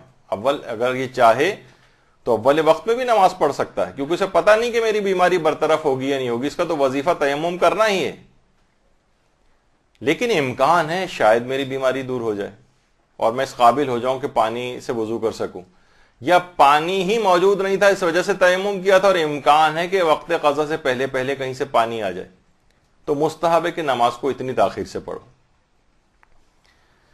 اچھا, اگر آپ کو یقین ہے کہ میری بیماری برطرف ہو جائے گی وقت قضا سے پہلے, یا مثلا یقین ہے کہ پانی آ جائے گا, تو واجب ہے کہ انتظار کریں آخری وقت تک, پھر اول وقت میں نماز نہیں پڑھ سکتے. یہ اس وقت کی بات ہے جب آپ کا فریضہ یہی ہے کہ تیمم سے نماز پڑھنا ہے اور عذر کے برطرف ہونے کا صرف امکان موجود ہو, یقین ہے کہ عذر برطرف ہو جائے گا وقت قضا سے پہلے پہلے, تو انتظار اور تاخیر کرنا واجب ہے نمازوں میں. لیکن اگر صرف امکان کی حد تک ہے تو علماء یہ فرماتے ہیں کہ پھر مستحب ہے کہ یہ تاخیر سے پڑھے, ورنہ چاہے تو اول وقت میں بھی نماز پڑھ سکتا. اچھا کچھ علماء البتہ ایسے بھی ہیں جو کہتے ہیں کہ نہیں, احتیاط واجب یہ ہے کہ یہ والے اشخاص بھی جن کو یہ امکان موجود ہو کہ برطرف ہو جائے گا, وہ بھی احتیاط واجب یہ ہے کہ انتظار ہی کریں. یعنی علماء کے اس سلسلے میں تقریباً 2 گروہ بن گئے. کچھ کہتے ہیں کہ احتیاط واجب انتظار کرو آخر وقت تک, اور کچھ کہتے ہیں مستحب ہے کہ انتظار کرو. تو بہرحال دونوں ہی, آپ کسی کی بھی آپ تقلید میں ہوں تو آپ کوشش کریں کہ تاخیری کے اندر اس کو پڑھیں تاکہ آپ کو یقینی طور پر اپنا فریضہ شرعی کا یہ ہو جائے، اطمینان ہو جائے کہ میں نے صحیح طور پر انجام دیا ہے۔ اچھا، اب لیکن اگر بعض اوقات یہ ہوتا ہے کہ تیمم کے علاوہ کوئی اور مجبوری ہے، یہ تو ابھی تھی بات تیمم والی، لیکن اگر تیمم کے علاوہ بھی تو مجبوریاں ہو سکتی ہیں۔ مثلا نجس لباس ہے، سفر میں لباس نجس ہو گیا، سفر میں ہے اور وہ جگہ جہاں نماز پڑھنی وہی جگہ نجس ہے، یا مثلا ہلتی ہوئی جگہ ہے، ٹرین ہے، بس ہے، جہاز ہے، یا مثلا صحیح طور پر کسی ایسی جگہ ہے کہ جہاں اس کے پاس صحیح لباس کا ایسا انتظام نہیں جس میں لباس مکمل طور پر حجاب وہ کر سکے، اور امکان ہو کہ شاید نماز کے قضا ہونے سے پہلے پہلے مجھے پاک لباس مل جائے، مجھے جو ہے وہ پاک زمین مل جائے نماز پڑھنے کے لیے، یا ہلتی ہوئی جگہ جو ہے مثلا ٹرین بس رک جائے، یا مثلا مجھے صحیح لباس اس سے پہلے مل جائے، امکان موجود ہے، تو علماء فرماتے ہیں مستحب ہے کہ یہ افراد تاخیر کریں۔ اور اس میں بھی ایک دوسرا علماء کا گروہ جو کہتے ہیں احتیاط واجب ہے کہ تاخیری کرنا ہے، تو احتیاط آپ کے لیے یہی بنے گی کہ ان تمام موقعوں پر آپ تاخیر سے نماز کو پڑھیں۔ اور اگر معلوم ہے کہ ابھی تو ہم ہلتی ہوئی جگہ میں، لیکن ٹرین مثلا تھوڑی دیر بعد جو ہے وہ رک جائے گی، مثلا شام کے 4 بجے ٹرین رکے گی آدھے گھنٹے کے لیے، تو پھر تو تاخیر کرنا ہی واجب رہے گا۔ یہ تو اس وقت کی بات ہے جب آپ کو پتہ نہیں کہ امکان موجود ہے کہ شاید یہ عذر، یہ جو آپ کے سامنے ابھی سارے عذر بیان ہوئے ہیں، یہ برطرف ہونے کا امکان ہے وقت کے قضا سے پہلے پہلے، یقین ہے کہ یہ عذر برطرف ہو جائیں گے وقت قضا سے پہلے، تو تاخیر کرنا واجب ہے نمازوں میں۔ پھر نہیں پڑھ سکتے کہ بھائی ابھی ہلتی ہوئی ٹرین کے اندر یا جہاز کے اندر ہی نماز پڑھ لو، پھر تو جب نیچے اتر جائیں گے تو امیگریشن اور یہ وہ اتنی مصروفیت ہو جائے گی، نہیں۔ پھر اگر اتر گئے وقت سے پہلے پہلے تو آپ کو کہیں پہ بھی کونے میں ادھر ادھر کھڑا ہو کے کہیں نہ کہیں آپ کو جگہ نکال کے اپنی نماز پڑھنا ہے۔ یہ نہیں کر سکتے کہ جہاز میں بیٹھے بیٹھے ہلتی ہوئی حالت میں یا ناقص نماز اس انداز سے پڑھی جائے، یا ٹرین میں ہلتی ہوئی حالت میں جبکہ مستقل اپنے وہ قبلہ بھی تبدیل کرتی جا رہی ہو اور حرکت میں بھی ہو، تو اس میں اس بات کی اجازت نہیں۔ تو دونوں صورتوں میں چاہے وہ احتیاط واجب والا مسئلہ ہو یا مثلا مستحب والا مسئلہ ہو، کوشش یہ کریں گے ایسے موقع پر تاخیر سے ہی نماز پڑھیں، اس کے اندر ثواب زیادہ ہے اور اس میں سیف سائٹ پہ آپ ہو جائیں گے۔ 4 چیزیں ہوئی ہیں، 5ویں چیز، جس نے تاخیر سے نماز شب پڑھنا شروع کی، تاخیر سے پڑھنے کی وجہ یہ تھی کیونکہ جتنا فجر سے قریب نماز شب پڑھی جائے گی اتنا ثواب زیادہ ہے۔ جس وقت بھی آپ وہ پڑھتی ہیں نماز شب مثلا رمضانوں میں، تو اس میں لوگ یہ ہوتا ہے کہ سحری کرنے کے بعد اور پھر وہ جو اصل فجر کا وقت ہوتا ہے اور امساک کا جو ٹائم ہوتا ہے اس کے اندر نمازیں پڑھ لیتے ہیں شب والی۔ تو لیکن کسی نے دیر سے نماز شب شروع کی اور اتنی دیر ہو گئی کہ ابھی صرف 4 رکعت ہی پڑھی تھی کہ نماز فجر کا وقت شروع ہو گیا۔ اب ظاہر ہے نماز فجر کا وقت شروع ہو گیا تو اصولاً دیکھا جائے تو نماز شب فجر کے وقت قضا ہو جاتی۔ اب کیا کریں؟ ابھی ہم نے 4 رکعت ہی نماز شب پڑھی تھی کہ فجر کا وقت شروع ہو گیا۔ اب کیا پہلے فجر پڑھ لیں بعد میں نماز شب پڑھیں یا اسی نماز شب کو مکمل کریں؟ اب فقہا کی اکثریت یہ بات کہتی ہے کہ ایسے موقع پر جب آپ 4 رکعتیں پڑھ چکے ہوں، 4 سے کم نہیں، 4 رکعتیں پڑھ چکے ہوں، تو مستحب یہ ہے کہ باقی 7 رکعت ابھی ہی پڑھ لیں، یعنی ان 7 رکعت کی وجہ سے نماز فجر کو تاخیر سے پڑھیں۔ یعنی آپ اس 4 رکعت تو آپ نے وقت کے اندر پڑھ لی تھی، اس کے بعد نماز فجر کا وقت شروع ہو گیا۔ اب مستحب یہ کہ نماز فجر کو پڑھنے سے پہلے ان باقی 7 رکعت، تاکہ وہ 11 رکعت ہو جائیں، مکمل ہو کر نماز کو مکمل کیا جائے۔ یہ فقہا کی اکثریت یہ بات کہتی ہے۔ پھر اس کے بعد آپ نافلہ فجر پڑھ لیں اور پھر فوراً بعد فجر پڑھ لیں، لیکن اس کا کیلکولیشن رہے کہ 21 منٹ وقت فضیلت رہتا ہے نماز فجر کا۔ کوشش کریں کہ یہ جو 7 رکعت 7 منٹ میں ہو جائیں، 2 رکعت نافلہ فجر 9 منٹ ہو گئے اور اس کے فوراً بعد فجر پڑھ لیں، تاکہ وہ 21 منٹ سے آگے نہ معاملہ بڑھ جائے، کیونکہ فجر کے وقت فضیلت 21 منٹ تک رہتا ہے۔ تو یہ جو آپ تاخیر کر رہی ہیں نماز فجر کو پڑھنے میں، یہ کس وجہ سے کر رہی ہیں؟ کیونکہ نماز شب کی بقیہ 7 رکعت آپ کو پڑھنی ہے، یا مثلا آپ نے 6 پڑھنی تھی اور اب 5 باقی رہ گئی تھیں، یا مثلا یہ سب میں یہ مسئلہ رہے گا، یعنی کم سے کم اگر 4 رکعتیں پڑھی، 4 سے کر کم پڑھی ہیں، 2 پڑھی ہیں، تو پھر تو آپ نماز فجر کو پہلے پڑھیں اور اس کے بعد پھر باقی جو 9 رکعت ہوں نماز شب کی، اس کو قضا کی نیت سے بعد میں انجام دیں۔ تو یہ ہے کہ جس نے دیر سے نماز شب پڑھی اور نماز شب پڑھتے پڑھتے نماز فجر کا وقت داخل ہو گیا، اور جبکہ ابھی 7 رکعت کم سے کم نماز شب باقی رہ گئی تھی، اس کو پہلے پڑھنا ہے۔ یہ 5 مقامات ہوئے۔ چھٹا مقام وہ عورت جو استحاضہ کثیرہ کی حالت میں ہو۔ اچھا، یہ بھی مسئلے بہت اہم ہیں۔ استحاضہ کثیرہ والی عورت کے لیے مستحب ہے کہ کچھ نمازوں میں وہ تاخیر کرے، ابھی جو کہ مسئلہ آگے چل کر آئے گا۔ پہلے یہ بات دماغ میں رہے کہ اکثر خواتین بھی ان مسائل سے واقف نہیں ہیں کہ استحاضہ ان خونوں میں سے جو عورت کو درپیش ہوتے ہیں، لیکن ان کی وجہ سے نمازیں معاف نہیں ہوتی، نمازیں اور دیگر عبادات معاف نہیں ہیں استحاضے کی حالت میں۔ خاص مخصوص ایام کی نمازیں معاف ہیں اور روزے نہیں رکھے گی، بعد میں ان کی قضا انجام دے گی، لیکن استحاضہ میں نمازیں معاف نہیں ہیں۔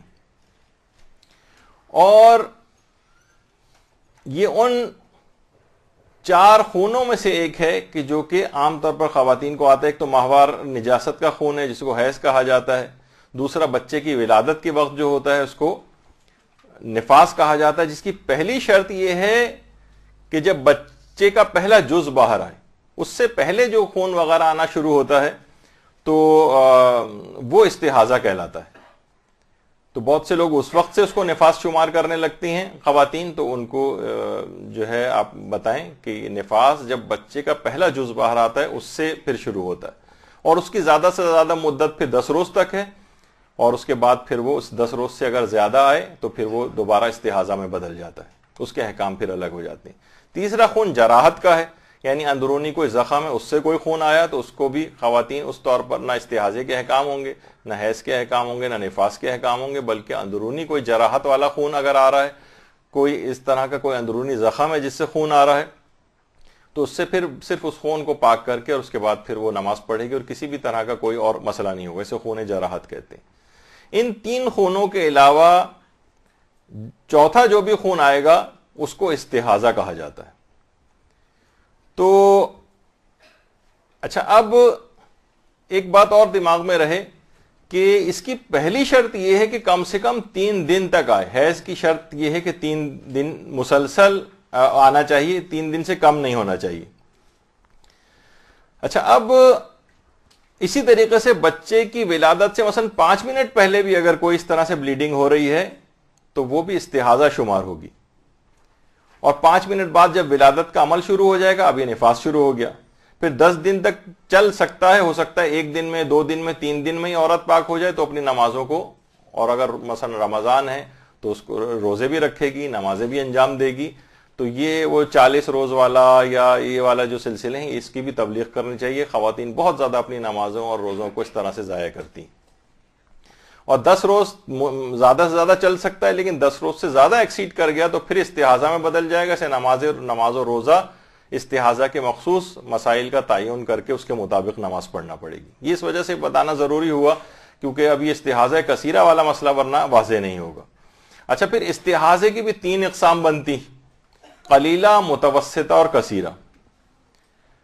اب قلیلہ والی جو عورت ہوتی ہے اس کی بھی علامات ہیں، وہ آپ توضیح المسائل سے جا کر پڑھیے گا۔ فقہی البتہ حکم یہ ہے کہ قلیلہ والی استحاضہ قلیلہ والی عورت کو ہر نماز کے لیے الگ وضو کرنا ہے۔ وہ یہ نہیں کر سکتی کہ مغرب و عشاء کے لیے مثلا ایک ہی وضو کیا اس نے اور دونوں نمازیں اس سے آ کر پڑھی، نہیں، مغرب کی پڑھے گی ایک وضو سے، پھر عشاء کے لیے دوسرا وضو کرے گی، ظہر کی پڑھے گی اس وضو ایک وضو سے، اور عصر کے لیے دوسرا وضو کرے گی، چاہے فوراً بعد ہی عصر کیوں نہ پڑھ رہی۔ یہ اس کے اندر مسئلہ پیش آتا ہے، اور ہر چیز کے لیے الگ وضو کرنا ہے، حتیٰ کہ نماز شب اگر پڑھ رہی ہے وہ 11 رکعت، تو 2 رکعت کر کے 5 نمازیں پڑھنی ہے، 5 وضو کر رہے ہیں، اور آخری 1 رکعت نماز فطر کے لیے 6 وضو کرنے۔ استحاضہ قلیلہ والی عورت کو ہر نماز کے لیے الگ وضو کرنا ہے، حتیٰ کہ اگر وہ مثلا استحاضے کی حالت میں طواف بھی ہو سکتا ہے تو طواف اور اس کی نماز بھی اگر وہ انجام دے رہی ہے تو طواف کے لیے الگ وضو کرے گی اور فوراً بعد نماز طواف کے لیے الگ وضو کرے گی. اور اس میں بھی یہ مسئلہ بہت پیش آتا ہے کہ اس کے فوراً بعد ہی طواف کرنا ہوتا ہے تو کوئی نہ کوئی اسپرے بوٹل یا اس طرح کی چیز رکھ کے کسی کونے میں جا کے بہت ہی جلدی یا اس کو 5-10 منٹ کے اندر اندر اس کو جو ہے وہ دوسرا جو ہے وہ وضو کرنا ہے اور فوراً بعد مقام ابراہیم کے پیچھے نماز پڑھنا ہوتی. اگر تاخیر اس نے کی، زیادہ تاخیر ہو گئی تو یہ والا وضو بیکار ہو جائے گا اور ایک اور وضو اس کو کرنا. وضو تو نہیں، البتہ یہ کہ وہ اگر بہت ہی زیادہ تاخیر ہو رہی ہے تو جو وہ نماز طواف ہے وہ اس کے لیے بیکار ہو جاتی ہے اور پھر دوبارہ طواف کرنا پڑ جاتا ہے. تو وہ خیر ایک الگ مسئلہ ہے. تو استحاضہ قلیلہ والی عورت کو ہر نماز کے لیے الگ وضو کرنا ہوتا ہے. اچھا، اب استحاضہ متوسطہ میں ایک غسل اور 5 وضو کرنا ہوتے ہیں. ایک غسل اور 5 وضو. اچھا، اب ایک غسل مثلا اگر نماز فجر کے بعد اس کو استحاضہ متوسطہ ہوا ہے بالفرض، تو وہ نماز ظہرین سے پہلے ایک غسل کرے گی، پھر ظہر کے لیے ایک وضو کرے گی اور عصر کی نماز کے لیے ایک الگ وضو کرے گی. اور اگر نماز ظہرین کے بعد استحاضہ متوسطہ ہوا تو نماز مغربین کے لیے غسل کرے گی، پھر مغرب کی نماز کے لیے ایک وضو کرے گی اور عشاء کی نماز کے لیے الگ وضو کرے گی. یعنی استحاضہ متوسطہ میں پورے دن میں اسے ایک غسل اور 5 وضو کرنا ہوتے. اچھا، اب استحاضہ کثیرہ میں 3 غسل کرنا ہوتے ہیں اس کو، 3 غسل. تو اس سے آپ اندازہ لگائیں کہ وہ ایک غسل اس کو مثلا نماز فجر سے پہلے کرنا ہے، ایک غسل نماز ظہرین سے پہلے کرنا ہے اور ایک غسل نماز مغربین سے پہلے کرنا ہے. 3 غسل. اور ظہرین کا جو وہ غسل کرے گی تو فوراً بعد نماز ظہرین پڑھنا ہے. اس نے اگر تاخیر کر دی اور دیر کر دی تو یہ غسل بیکار ہو جائے گا اور ایک غسل اور کرنا پڑے گا.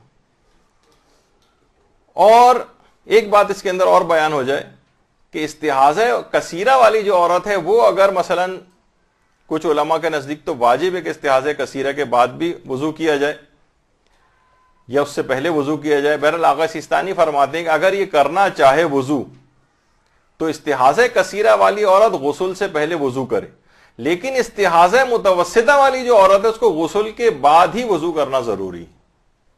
یہ اس میں ایک شرط ہے جو کہ عام طور پر خواتین اس کو سوچتی ہیں کبھی بھی کر لیا جائے پہلے یا بعد میں، تو یہ والی شرط دماغ میں رہے. اچھا، اب مسئلہ یہ ہے کہ ابھی جو مسئلہ بیان ہوا تھا کہ استحاضہ کثیرہ والی عورت کے لیے مستحب یہ کہ نماز ظہر کو اتنی تاخیر سے پڑھے کہ ظہر کو پڑھتے ہی نماز عصر کا وقت فضیلت شروع ہو جائے، اور وہ اس کے یعنی اتنی تاخیر سے وہ ظہر پڑھے کہ ظہر کا وقت فضیلت تقریباً اختتام پذیر ہونے والا ہو اور عصر کا وقت فضیلت شروع ہونے والا ہو. یہ مستحب ہے کہ نماز ظہر کو اتنی تاخیر سے پڑھے. اور اسی طریقے سے استحاضہ کثیرہ والی عورت کے لیے یہ بھی مستحب ہے کہ نماز مغرب کو اتنی تاخیر سے پڑھے کہ مغرب کے پڑھتے ہی سمجھیں کہ عشاء کا وقت فضیلت شروع ہو جائے، یعنی نماز مغرب کا وقت فضیلت کا اختتام چل رہا ہو اور عشاء کے وقت فضیلت کا آغاز ہو رہا ہو. اس طرح سے نمازیں پڑھے کہ اتنی تاخیر سے یہ اس نماز کو پڑھے. اور آپ کو اس بات کا علم تھا، پچھلی دفعہ بھی بات آئی تھی کہ تقریباً 51 منٹ تک رہتا ہے مثلا وقت فضیلت. یہ جتنی بھی دیر جو وقت فضیلت آپ کو جو اس لحاظ سے بتائے گئے تھے، تو اتنی تاخیر سے یہ استحاضہ کثیرہ والی عورت اتنی تاخیر سے غسل کرے، اتنی تاخیر سے غسل کرے کہ بس یہ ادھر غسل کرے استحاضہ کثیرہ کا اور فوراً نماز مغرب کے وقت فضیلت کا اختتام ہو رہا اور فوراً نماز مغرب کو آ کر پڑھ لے، اور جیسی نماز مغرب ختم کرے گی بس عشاء کا وقت فضیلت شروع ہو جائے گا. اب یہ فوراً بعد نماز عشاء اس کو اس انداز سے پڑھ لے. تو اس سے کیا ہوگا اس کو کہ اس نے جو اتنی تاخیر کی ہے یہ تاخیر کرنا اس کے لیے مستحب ہو جائے گا. یہ نہیں کر سکتی کہ اس میں بہت زیادہ اس نے وقت اگر لگا دیا، بہت زیادہ وقت نہیں لگایا جا سکتا. غسل کرتے ہی نمازوں کو فوراً پڑھنا ہے. اگر اس نے زیادہ دیر لگا دی، زیادہ دیر ہو گئی کافی، یا دونوں نمازوں میں کافی دیر ہو گئی، تو اس کے لیے کیا مسئلہ ہوگا کہ اس کو پھر وہ غسل جو کیا گیا ہے وہ بیکار ہو جائے گا. غسل پہلے سے 3 استحاضہ کثیرہ والی کو 3 غسل کرنے پڑ رہے ہیں, تو اگر اس نے یہ غلطی کی کہ ہر نماز کو اس نے اگر اپنے اپنے اوقات فضیلت میں پڑھا تو اس کو 3 کے بجائے 5 غسل کرنا پڑیں گے. تو 3 غسل ہی اتنے مشکل ہیں کہ چاہے جائے گا یہ عورت 5 غسل کرے. تو اس وجہ سے اسلام نے اس کو ایک حل یہ بتایا کہ تم اس طرح سے غسل کر کے اتنی لیٹ غسل کرو کہ اس نماز کا آخری وقت چل رہا ہو اور اس کے بعد والی نماز کا وقت فضیلت شروع ہو رہا ہو. یعنی پہلی نماز کا وقت فضیلت کا اختتام ہو, دوسری نماز کے وقت فضیلت کا آغاز ہو. اس طرح سے کیلکولیشن ٹائمنگ سی کر کے غسل کر کے آؤ کہ سیدھی مصلی پہ آ کے کھڑی ہو جاؤ. زیادہ ادھر ادھر ٹائم لگانا نہیں ہے, ورنہ یہ غسل بھی بیکار ہو جائے گا. یا 2 نمازوں کے درمیان بھی اتنا وقت نہیں لگانا ہے کہ بہت زیادہ وقت ہو جائے تو بھی یہ غسل بیکار ہو جائے گا, پھر ایک اور غسل انجام دینا پڑے گا. یہ ایک بہت بڑا مسئلہ ہے. معلوم ہے کہ واقعی خواتین کے لیے اس میں تھوڑی سی پیچیدگی بھی ہے اور اس میں جو ہے وہ زحمت بھی ہے, لیکن ثواب بھی بہت زیادہ ہے کہ آپ نے حکم شریعت کے اوپر عمل کیا, خواہ کتنی پریشانی کیوں نہ پیش آئی. تو یہ ایک مسئلہ اس میں ہے, اور اسی وجہ سے ہمیں کچھ استحاضہ, پھر اس کی اقسام اور اس کے کچھ طریقہ کار بھی بتانے پڑے, ورنہ تفصیل اس کی بہت زیادہ ہے. خواتین کو اس میں مہارت رکھنی چاہیے, تاکہ ہم صرف ابھی اشارہ کرتے اور بس بات یہاں تک بیان کرتے تو اتنی تفصیل سے بیان کرنے کی ضرورت نہ تھی. خواتین میں سے ہی کچھ خواتین ایسی ہیں جو ان مسائل کے اندر مہارت حاصل کر کے اور ایک دوسرے کو اس کے احکام بتائیں. اس کے بعد 7واں موقع کہ ہر نماز کو اس کے وقت فضیلت میں پڑھے, خواہ مرد ہو یا عورت. استحاضہ کثیرہ والی عورت کو تو ایک طرف کر دیں, وہ تو خاص عورت کا مسئلہ ہوگا ظاہر ہے, لیکن عمومی طور پر بھی مرد اور عورت دونوں کے لیے مستحب ہے کہ ہر نماز کو اپنے اپنے اوقات فضیلت میں پڑھے, خواہ اس وجہ سے نماز میں تاخیر کرنا پڑے. جیسے آپ کو بیان ہوا تھا اس سے پہلے کہ آقا خوئی کو چھوڑ کر باقی جو مراجع ہیں وہ کہتے ہیں کہ مثلا نماز عصر کا وقت فضیلت فوراً شروع نہیں ہوتا, تاخیر سے شروع ہوتا ہے, لیکن نماز عصر کا وقت آ چکا ہوتا ہے. یعنی ادھر آپ نے ظہر پڑھی اور ادھر عصر کا وقت شروع ہو گیا, چاہے تو عصر پڑھ لیں, لیکن اگر کوئی اپنے اوقات فضیلت میں نماز کو پڑھے گا تو اس کو نماز کو پڑھنے میں تاخیر کرنا پڑے گی. تو اسلام کہتا ہے جی ہاں تاخیر کیجئے, تاخیر کرنا مستحب ہے. اب افضل وقت میں, فضیلت والے وقت میں نماز کو پڑھنے کا ثواب زیادہ ہے, چاہے اس کی وجہ سے نماز میں تاخیر کرنا پڑے. تو یہ مردوں کا بھی مسئلہ ہے, عورتوں کا بھی مسئلہ ہے, دونوں کا مسئلہ یہی ہے. اچھا, استحاضہ کثیرہ والے لوگ سوچیں گے تو تقریباً استحاضہ کثیرہ والا مسئلہ ہوگا. نہیں, اس میں یہ کہ نماز مغرب کو تاخیر سے پڑھو اور نماز عشاء کو اول وقت میں پڑھو. اور یہاں پر یہ مسئلہ ہے کہ ہر نماز کو اس کے اول وقت میں پڑھو, اس کے اپنے اپنے اوقات فضیلت میں پڑھو, چاہے اس کا وقت آ ہی کیوں نہ چکا ہو. تو دونوں اس کے اندر ایک فرق ہے. تو اچھا, اب یہ 7 موقع ہوئے. 8واں موقع یہ ہے کہ جب خشوع و خضوع زیادہ ملے اس وقت نماز پڑھو, خواہ تاخیر سے کیوں نہ ہو. جس وقت بھی تم کو خشوع و خضوع زیادہ ملے, اسلام یہ کہتا ہے. اچھا, اگر ابھی اول وقت کے اندر نماز پڑھیں گے تو خشوع و خضوع نہیں. خشوع و خضوع ملے گا مثلا ہمیں آدھے گھنٹے بعد, ابھی ہمیں کسی کام سے جانا ہے, مثلا ابھی فوراً نماز پڑھیں گے تو کام میں دل لگا رہے گا اور جلدی جلدی نماز پڑھیں گے, مثلا خشوع و خضوع نہیں ہوگا.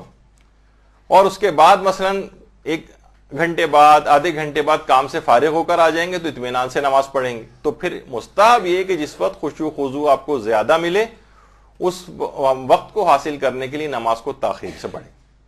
مثلا کوئی سہیلی آ گئی, آدھے گھنٹے میں چلی جائے گی, ویسے بہت محال ہے کہ آدھے گھنٹے کے اندر چلی جائے وہ, لیکن یہ مل فرض ہے ابھی جلد بازی میں جلدی جلدی وہ آنے والی ہے, جلد بازی میں جلدی جلدی نماز پڑھ رہے ہیں, نہیں اب بات کر کے چلی جائے وہ, بشرطے وقت فضیلت یا وقت نماز قضائی نہ ہو جائے, اتنی لمبی بات چیت نہ ہو.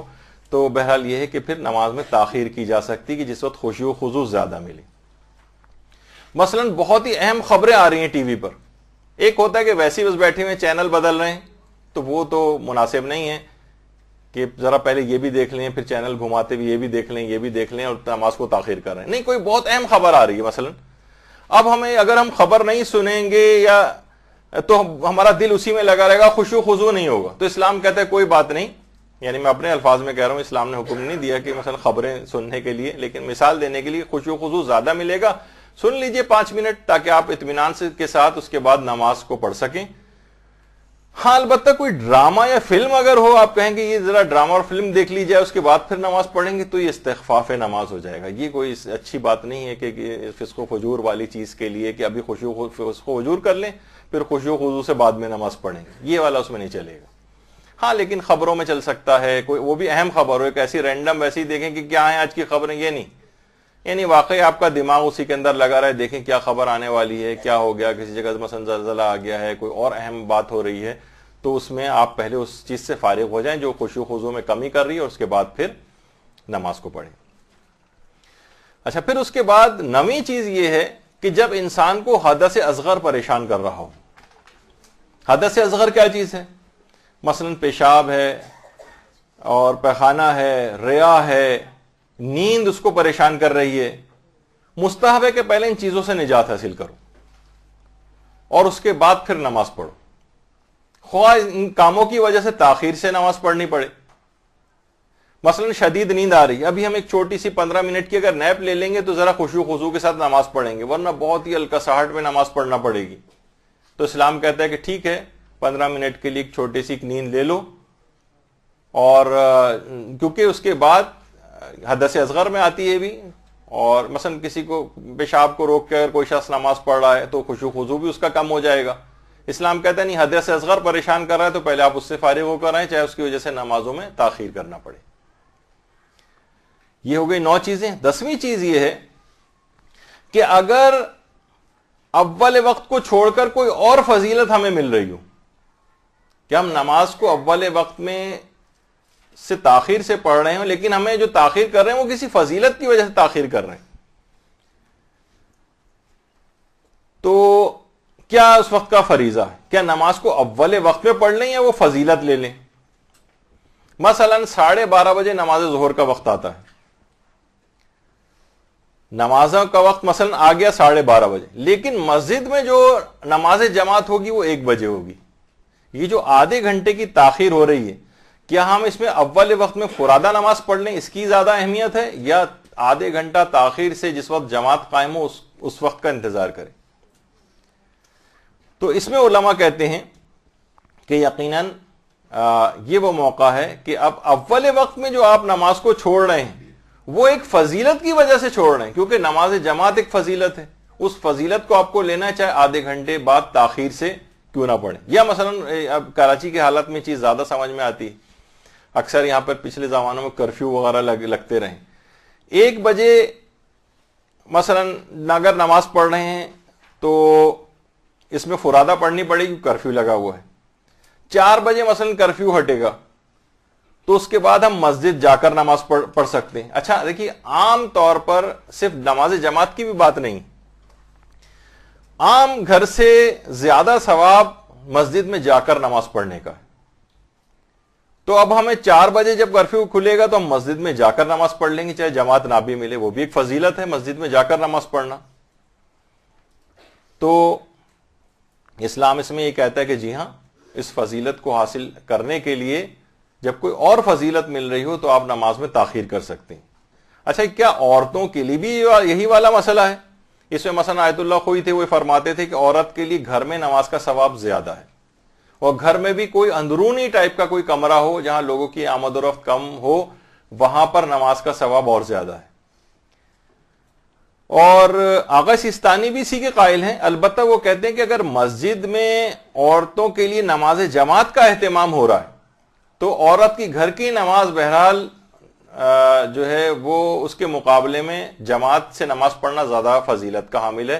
یعنی اگر کوئی ایسا باقاعدہ انتظام ہو خواتین کا، جماعت کا، تو پھر عورت کے لیے گھر سے زیادہ پھر مسجد کا ثواب ہے. لیکن اگر ایسا مسئلہ نہیں ہے تو پھر گھر ہی کے اندر نماز پڑھنے کا ثواب اس کے لیے زیادہ ہے. اور امام خمینی فرماتے تھے کہ نہیں، جو مرد کا مسئلہ ہے وہی عورت کا بھی مسئلہ ہے، عورت کے لیے بھی مسجد میں جا کر ہی نماز پڑھنے کا ثواب زیادہ ہے.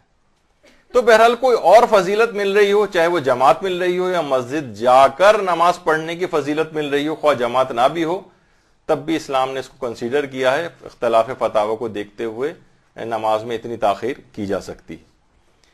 اچھا، البتہ علماء یہ بات ضرور کہتے ہیں کہ یہ جو ہے کہ فضیلت کی وجہ سے تاخیر کر رہے ہیں، اس فضیلت کو فضیلت شرعی ہونا چاہیے. فضیلت شرعی اگر فضیلت شرعی نہیں ہے تو پھر یہ تاخیر مناسب نہیں، پھر یہ تاخیر نہیں کی جائے گی۔ اچھا، مثلا اس کی مثال یہ دی جا سکتی ہے کہ شرعی فضیلت کون سی ہے؟ مثلا ہم ٹی وی پر مثلا کوئی عالم جو ہے کوئی مسائل فقہ بیان کر رہا ہے، اچھا یہ خشوع خضوع والے مسئلے میں بھی جا سکتا ہے اور ایک فضیلت والے مسئلے میں بھی جا سکتا ہے، کیونکہ ابھی جو مسئلے شریعت ہم سن رہے ہیں 10 منٹ تک کم سے کم وہ بیان کریں گے، ٹی وی پہ اتفاق سے اس وقت آ رہے ہیں وہ، تو اب ہم وہ سننا چاہ رہے ہیں۔ تو اب یہ جو تاخیر آپ کر رہی ہیں نماز میں، یہ اس فضیلت کو حاصل کرنے کے لیے کر رہی ہیں کہ احکامات دین کا سننا خود ایک فضیلت ہے، یہ ایک فضیلت ہے۔ تو اگر یہ اہم مسائل ہم نے نہ سنے تو یہ بہت اہم بات بیان ہو رہی ہے، مسئلہ ہمارے ہاتھ سے نکل جائے گا، تو اب اس فضیلت کو لے لو اور 10 منٹ کے بعد نماز پڑھ لیں۔ اچھا، یہ مسئلہ پیش آتا ہے عام طور پر مساجد کے اندر کہ مثلا نماز فجر کو بالکل اگر ہم اول وقت میں پڑھیں گے تو لوگ نمازی کم ہوں گے، اور اگر ہم مثلا 10 منٹ کی تاخیر کر دیں تو نمازی زیادہ آ جائیں گے، اور نمازیوں کی تعداد میں اضافے سے نماز کا ثواب بھی بڑھتا چلا جاتا ہے، یہ خود ایک فضیلت ہے۔ تو اب تاخیر سے کرنا، کیونکہ اگر زیادہ تاخیر کریں گے تو پھر یہ ہوگا کہ خود وقت فضیلت فجر نکل جائے گا، وہ جو 21 منٹ کا ہے، تو زیادہ تاخیر تو نہیں، البتہ 10 منٹ کی تاخیر، 15 منٹ کی تاخیر بھی ہو سکتی ہے کہ اس وقت نمازیوں کی تعداد زیادہ بڑھ جائے گی، زیادہ بڑھے گی تو زیادہ ثواب ملے گا۔ تو نماز کو تاخیر سے پڑھنا اس لحاظ سے 15 منٹ کی اگر تاخیر ہو جائے، اکثر لوگ وہاں آ کے بہت شور مچاتے ہیں، جن کو مسائل فقہ سے واقفیت نہیں ہوتی وہ آ کر شور مچانے لگتے ہیں کہ جب اذان ہوگی تو فوراً نماز ہو جانی چاہیے، لوگوں کو نہیں آتے تو نہ آئے، نہیں، اتنے کم سے کم کہ وقت فضیلت بھی نہیں نکلا جا رہا، اور اگر کچھ تاخیر ہو رہی اس سے پڑھنے جس میں لوگوں کی تعداد بڑھ جائے گی جو کہ خود ایک فضیلت ہے، تو اس فضیلت شرعی کو انسان حاصل کرے۔ اچھا، یہ مسئلہ رمضانوں میں بہت سی مساجد کے اندر پیش آتا ہے کہ مثلا 1 بجے رمضان میں اگر ہم نماز جماعت کو قائم کریں گے تو نمازیوں کی تعداد کم ہوگی، لیکن رمضانوں میں عام طور پر 3 بجے یا اس کے اراؤنڈ چھٹیاں ہو جاتی ہیں آفیسز سے بھی، تو لوگ مثلا اگر ہم اس کا نمازوں کا تقریباً 5 بجے کے قریب اگر نماز جماعت قائم کر لیں، مثلا 5 بجے، تو یہ ایک فضیلت بھی ایک لحاظ سے حاصل ہو رہی ہے۔ اور تو کیا اس بات کی اجازت ہے؟ ورنہ یہ بھی کر سکتے تھے کہ ہم اول وقت میں فرادہ پڑھ لیں نماز، لیکن رمضانوں میں عام طور پر مساجد میں یہ ہوتا ہے، اور کسی جگہ تاخیر سے نمازیں بھی ہوتی ہیں کہ اس وقت نمازیوں کی تعداد زیادہ ہوگی، لوگ آفیسز سے آ جائیں گے، نماز جماعت کی فضیلت لے سکیں گے۔ 1 بجے اگر قائم کر لیں گے تو لوگوں کی تعداد بہت کم ہوگی۔ اچھا، اب یہاں پر علماء یہ بات کہتے ہیں کہ ایسا کرنا جائز ہے، بلکہ مستحب ہے کہ تاخیر کریں، بشرطے کہ وقت فضیلت ختم نہ ہو رہا ہو۔ یعنی اگر ایسا ہو رہا ہے کہ وقت فضیلت ہی ہاتھ سے نکلا چلا جا رہا ہے تو پھر تو علماء کی اکثریت یہ کہتی ہے کہ فرادہ نماز پڑھ لیں، فرادہ پڑھ لیں، اور چاہے وہ نماز جماعت کی کیونکہ وقت فضیلت ہاتھ سے نکل جائے گا۔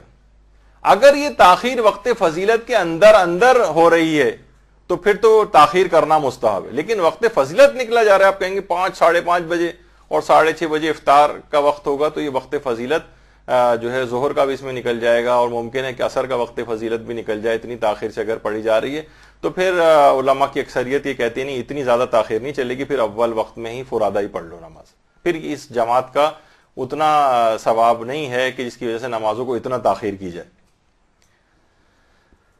اچھا، یہ مثلاً آقا سیستانی کا بھی تھا، آقا خوئی کا بھی یہی نظریہ تھا۔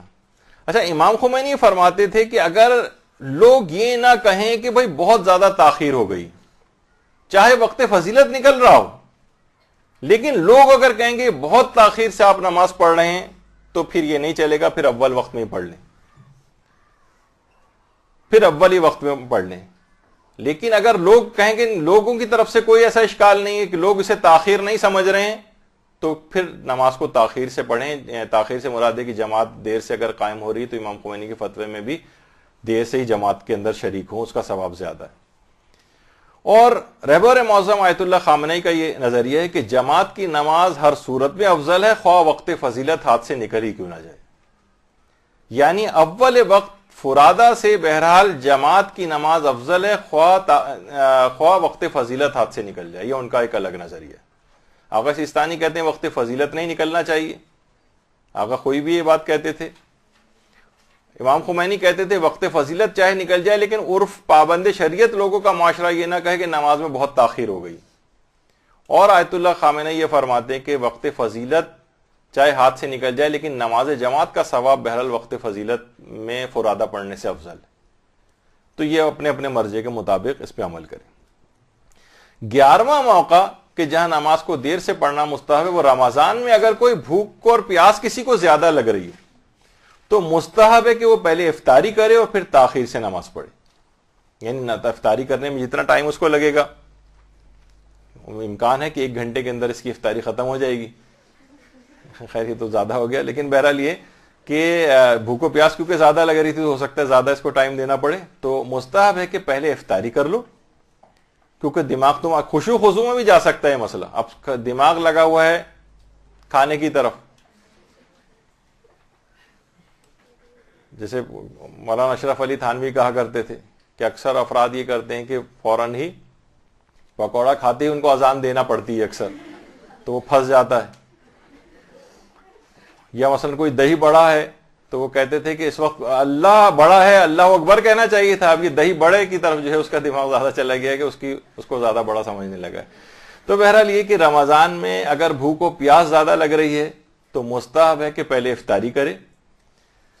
یا ایک موقع اور بھی آ سکتا ہے کہ صرف بھوک و پیاس کا مسئلہ نہیں ہے، کچھ لوگ افطار پہ اس کا انتظار کر رہے ہیں۔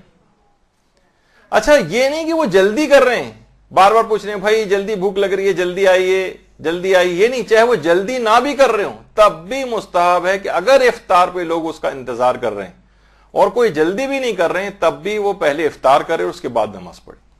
لیکن اگر بھوک و پیاس کا مسئلہ نہیں ہے اور لوگوں کے انتظار کا مسئلہ بھی نہیں ہے، پھر مستحب یہ کہ پہلے یہ مغرب و عشاء کی نماز پڑھ لے، یا کم سے کم مغرب کی نماز پڑھ لے۔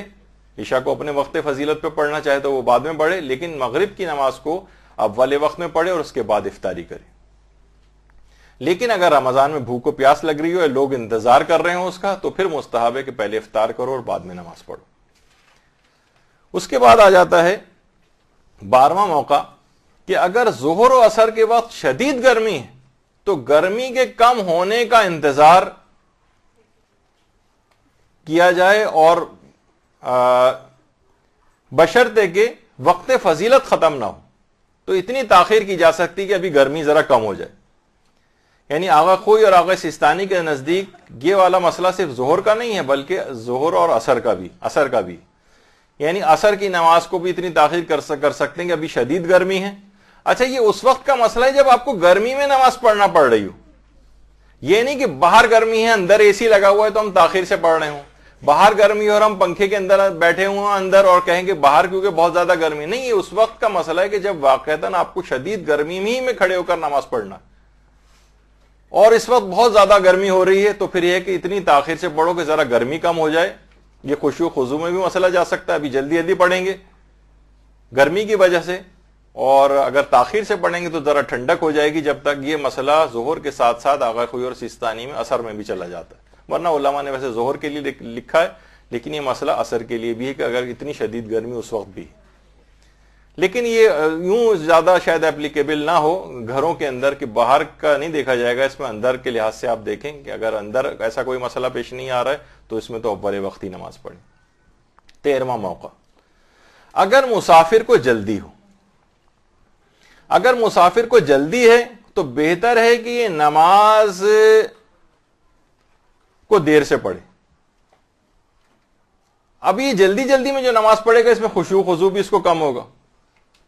مثلا ابھی ٹرین میں اگر یہ سفر کر رہا ہے، اسٹیشن پہ 2 منٹ ٹرین رکے گی، اب یہ 2 منٹ میں اتنی جلدی جلدی نماز پڑھے گا کہ نہ خشوع خضوع ہوگا نہ اچھی طریقے سے نماز پڑھی جائے گی، اور آدھے 1 گھنٹے کے بعد مثلا ٹرین کسی جگہ پہ 15-20 منٹ کے لیے رکے گی، اس کو پتا ہے کہ اب جو اگلا اسٹیشن آئے گا وہاں پر، تو اس کے لیے مستحب یہ ہے کہ یہ تاخیر کرے۔ جب اس کو اطمینان ہو جائے کہ کوئی جلدی نہ ہو مسافر کو، اچھا اس کے لیے علماء نے وقت فضیلت کے نکلنے کا مسئلہ بھی نہیں رکھا ہے، ابھی تک تو آپ نے کہا، ابھی تک ہم دیکھتے آ رہے تھے کہ مسائل کے اندر یہ تھا بشرطِ وقت فضیلت نہ نکل جائے. مسافر کے مسئلے میں وقت فضیلت کا بھی ذکر نہیں، یعنی جب اس کو وقت قضا ہونے سے پہلے پہلے بس جب بھی اس کو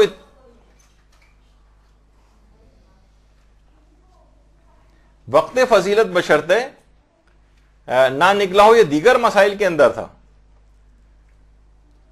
لیکن اگر وقت فضیلت کا والا مسئلہ یہاں پر نہیں.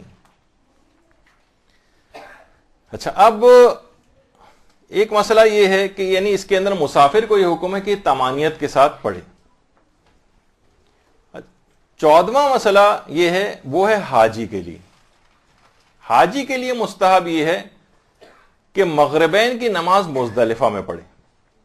دیکھیے، سب سے پہلے اگر کوئی بھی شخص جب بھی حج کا احرام باندھتا ہے تو اسے احرام پہن کر ایک میدان میں جانا ہوتا ہے جسے میدان عرفات کہتے ہیں. وہاں ظہر سے لے کر سورج غروب ہونے تک میدان عرفات میں رہتا ہے، اور اس کے بعد پھر جب سورج غروب ہو جاتا ہے تو یہ اگلے میدان کے لیے نکلتا ہے جسے مزدلفہ کہتے ہیں. مزدلفہ میں پوری رات رہے گا اور اس کے بعد اگلے دن سورج نکلنے کے بعد مزدلفہ سے مینا کی طرف سفر شروع کرے گا. اچھا، اب اس کے لیے حکم یہ ہے کہ مغرب تک یہ عرفات میں رہے. اچھا، جب یہ مغرب تک عرفات ہی میں ہے تو اول وقت میں کیوں نہ مغرب عرفات ہی میں پڑھ لے؟ ٹائم بھی ہو گیا نماز کا اور ابھی عرفات ہی میں. عرفات تو چھوڑ ہی نہیں سکتا مغرب سے پہلے، واجب ہے کہ عرفات کے میدان ہی میں رہے. لیکن اسلام کہتا نہیں، یہاں یہ تاخیر کرے. اب یہ عرفات سے چلنا شروع ہو. دونوں میدانوں میں، عرفات اور مزدلفہ میں تقریباً 1.5-2 میل کا فاصلہ ہے. یہ تو نہیں کہ دیکھا جائے گا خیمے بھی آپ کے کہاں ہیں. اگر یہ ابھی چلنا بھی شروع کرے گا عرفات سے مزدلفہ کی طرف تو اس کو کافی وقت لگے گا. بہت سے لوگوں کو ہو سکتا ہے بہت ہی کوئی خوش قسمت ہوا تو آدھے 1 گھنٹے میں وہ مزدلفہ پہنچ جائے گا، لیکن لوگوں کو 4 گھنٹے 5 گھنٹے 6 گھنٹے 8 گھنٹے اس سے زیادہ بھی لگ سکتے ہیں. اگر بسیں جیم ہو گئیں، بڑے مسئلے مسائل وہاں ہر دفعہ ٹریفک کے ہوتے ہیں. بہرحال اب تو خود ہمارے استاد محترم نے اس سلسلے کو رائج کیا تھا، مولانا صادق حسن صاحب قبلہ نے. شروع میں بہت ان پر بھی اعتراض ہوا تھا کہ بھائی وہ یہ عرفات ہی کے میدان میں کہتے تھے کہ یہیں پر ہی مغربین کی نماز پڑھ کے آپ مزدلفہ کے لیے روانہ ہو. تو لوگ ان کو باقاعدہ مناسک لا کے دکھاتے تھے. یہ دیکھیے، اس میں لکھا ہوا ہے کہ مستحب ہے کہ مغرب کی نماز مزدلفہ میں پڑھے، تو آپ یہاں پر کیوں پڑھوا رہے ہیں نماز؟ تو وہ اس وجہ سے پڑھواتے تھے. بعض اوقات اس کے اندر بیٹھے ہوئے بسوں سے اتر بھی نہیں سکتے ہیں، بسوں میں 8-8 گھنٹے لگ رہے ہیں، اور بعض اوقات لوگوں کی نمازیں مغربین تک قضا ہو گئی. تو اس قضا سے بچنے کے لیے ایک مستحب کام کو آپ کو چھوڑنا ضروری. تو اب تقریباً سارے ہی شیعہ کارمان وہاں اسی چیز کے اوپر عمل کرتے ہیں اور یہ والا مستحب اس کو چھوڑ دیتے ہیں، کیونکہ بہت سارے مراجع نے بھی اس میں بات کہی. آیت اللہ فاضل انکرانی بھی کہتے تھے، آیت اللہ ناصر مکارم شیرازی نے بھی کہا ہے کہ حاجی حضرات وہاں جا کر مشکل مستحبات یا جو ناممکن مستحبات ہو چکے ہیں ان کے اوپر اصرار نہ کریں. اب بہت سی وہاں کی ایسی ڈائنامکس ہو چکی ہے کہ کچھ مستحبات پر عمل بہت ہی مشکل ہو گیا یا تقریباً ناممکن کے قریب ہو گیا، تو اکثر لوگ وہاں جا کے بہت لڑائی جھگڑا کرتے ہیں کہ ہمیں اس مستحب پہ بھی عمل کرنا ہے. تو اب ان کے لیے مستحب یہ ہے کہ مغربین کی نماز مزدلفہ میں پڑھے، بشرطے کہ آدھی رات نہ ہو جائے. یعنی اگر آدھی رات سے زیادہ گزر رہی ہے تو پھر تو واجب ہے کہ جہاں پہ بھی سفر میں جس جگہ بھی ہو وہاں اترو. اچھا، وہاں اترنا بھی بسوں سے بڑا مسئلہ ہے. بعض اوقات آپ اترے، پھر وضو کرنے کے لیے گئے اور بسوں میں اسی وقت بسیں چل پڑی، اور اس کے بعد پتہ چلا 2 دن بعد آپ لوگوں کو مل رہے ہیں، کھو گئے وہاں پہ. 35 لاکھ کا 30 لاکھ کا مجمع چل رہا ہے، آپ کو پتہ نہیں، ہر شخص ایک طرح کا لباس ہے، ہر بس تقریباً ایک طرح کی ہے، کچھ پتہ نہیں چلتا، اور ایک دم سے اسی وقت ٹریفک کھل گیا اور بس چل پڑی اور آپ نماز کے لیے گئے ہوئے. تو بہت سارے لوگوں کے ساتھ گم جاتے تھے یا اور مسائل ہو جاتے تھے یا نمازیں قضا ہو جاتی تھی. تو اب اس مستحب کو چھوڑ دیا جاتا ہے. لیکن بہرحال آقا سیستانی پھر بھی فرماتے ہیں کہ اگر نصف شب سے پہلے بھی اگر یہ شخص مزدلفہ کے میدان میں اطمینان کے ساتھ نماز پڑھ سکتا ہو تو اس کے لیے مستحب ہے کہ نماز مغربین کو مزدلفہ جا کر ہی پڑھے. یعنی اتنی تاخیر کہ بالکل آدھی رات کے وقت سے پہلے. لیکن اب کیونکہ یہ ہر شخص انڈیویجول تو کر سکتا ہے، لیکن پورے کاروانوں کو لے کر جانا، عورتیں ہیں ان کہاں وضو کریں گی، کہاں کیا ہوگا، بہت لوگوں کے مسائل ہوتے ہیں. تو زیادہ اس میں سیف سائڈ یہی ہے کہ اپنی نمازوں کو ایک مستحب چھوڑ کر بچا لیا جائے قضا ہونے سے. تو بہرحال یہ 14 مقامات تھے کہ جہاں پر نماز کو تاخیر سے پڑھنا مستحب تھا. جیسے کہ ابھی آپ نے سنا کہ مزدلفہ میں اتنی تاخیر کہ بالکل نماز کو اس کے آخری وقت میں لے جا کر پڑھنا، جبکہ آدھی رات کے وقت سے پہلے پہلے یہ مستحب ہے. تو بہرحال یہاں پر اوقات فضیلت کی بھی گفتگو 2 نشستوں میں ہماری مکمل ہوئی کہ اس کی اہمیت آپ نے سنی اور کن اوقات فضیلت کون کون سے ہیں اور کب ان اوقات فضیلت میں تاخیر سے پڑھنا مستحب ہوتا ہے نماز. یہ بھی تقریباً 14 مقامات آج آپ کے سامنے آ گئے. انشاءاللہ جو اگلی نشست ہوگی اس میں جو 26واں درس ہوگا وہ نمازی کے سلسلے میں کسی اور موضوع کا انتخاب ہوگا جو کہ اہم ہوگا اس سلسلے میں، اور پھر اس طرح سے ہماری گفتگو آگے بڑھتی جائے گی. ان خواتین نے جنہوں نے پچھلے درس اب تک نہیں سنے وہ آہستہ آہستہ کر کے اس کو سننا شروع کر دیں. جو اس سے پہلے کہ ہمارے 23 درس اور ہو چکے تھے، 24 میں سے تو انہوں نے جوائن کیا ہے، تاکہ وہ کنٹینیو ان کا ایک سلسلہ ہو جائے اور ان کو سمجھ آ جائے کہ کوئی اہم ترین نماز کے مسئلے تو تقریباً سب مکمل ہو چکے ہیں، اب یہ متفرق چیزیں اس میں چل رہی ہیں. وصلی اللہ علی محمد وآلہ الطیبین الطاہرین. برحمتك يا أرحم الراحمين وصلى الله على محمد وآله